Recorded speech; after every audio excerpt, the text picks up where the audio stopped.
তোমরা ভাবছো সকাল সকাল আমি হাঁড়ির ঢাকা নিয়ে কি করছি? তো এই গরমে আমার মাথা ব্যথাটা গেলই বোধহয়।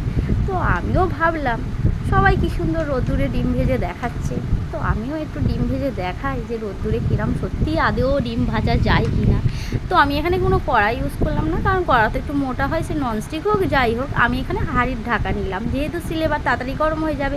তো সূর্য দেবতাকে দেখেই নাও, এখন বাজে 9টা 25। তো 9টা 25-এ আমি ওটা বসিয়ে এসেছি। বসিয়ে বসিয়ে আসার পর আমি দেখো এরকম সব কিছু রেডি করে রেখেছি।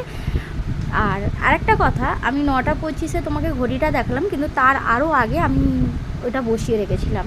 প্রায় 15 মিনিট ধরে ওটা বসানো ছিল, কারণ ওটাকে একটু গরম করতে হবে। তারপর আমি কি করলাম, একটু তেল দিলাম, দিয়ে একটু ওটাকে নেড়ে চেড়ে দিলাম, যেরকম কড়াই ডিম ভাজা হয় সেরকমই তেলটা আমি নাড়লাম।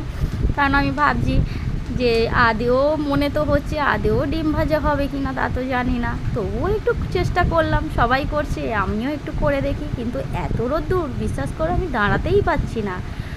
এবার এই একা হাতে ক্যামেরা করছি আর এক হাতেই ডিম ভাজছি। তোমরা দেখো, এই যে আমার কুট্টু সোনা, সেও রোদ্দুরে বেরোতে চাইছে না, সামনে থেকে দেখছি আমি কি করছি, দেখে আবার ঢুকে গেল। মানে রোদ্দুরে উনি বাবু তো বেরোবেন না। এই যে চলছে ডিম ভাজা, এবার ডিমটা তো আমি ছেড়ে দিলাম। ছেড়ে দেওয়ার পর দেখো ডিমটা কীভাবে ভাজা হয়, আমিও আশ্চর্য যে আদেও ডিমটা ভাজা হবে কি না, আমিও ভেবে পাচ্ছি না। যে সব তো সবসময় ভিডিওতে দেখছি সবাই রোদ্দুরে ছাদে গিয়ে ডিম ভাজছে, তো আমিও ভাবলাম যে একটু ভেজে ফেলি। তো কি হবে নিজেই জানি না, তো দেখা যাক, যা হয় হবে। তো এই যে দিয়ে কিছুক্ষণ রেখে দিয়েছিলাম,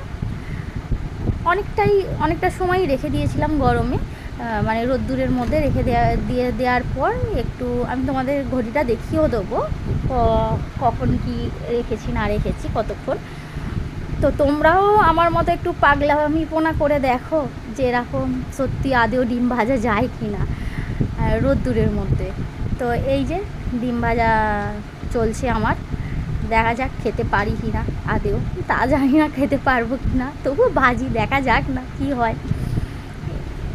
এখন ঘড়িতে বাজে দেখো 10টা বাজতে যায়, 10টা বাজে। তখন বসিয়েছিলাম কটায়,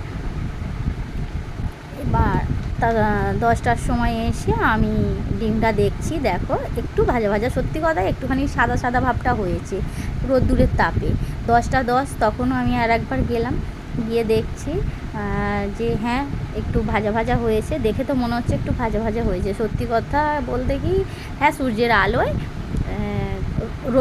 রোদ্দুরের আলোয় ডিম ভাজা যায়। থ্যাংক ইউ সো মাচ সূর্য দেবতা, যে এত সুন্দর তুমি ডিম ভেজে দিয়েছো যে এই ডিমটা আমি খেতে পারবো।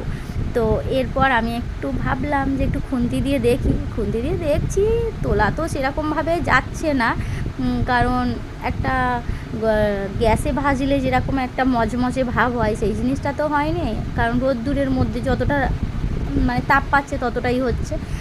তারপর আমি আবার দেখলাম, দেখে এই যে উল্টাবার চেষ্টা করছি, উল্টাতে পারছি না, সব তো ছেড়ে যাচ্ছে। যাই হোক, যতটুকু হয়েছে আমার পক্ষে যত রাখলে, বা আমি যদি এসে দেখি আমি ভাজা হয়ে যাবো, ডিম ভাজা তো দূরের কথা, আমি ভাজা ভাজা হয়ে যাবো। তো আমি আর এই রোদ্দুরে থাকতে পারছি না, চলো টাটা, আবার দেখা হবে।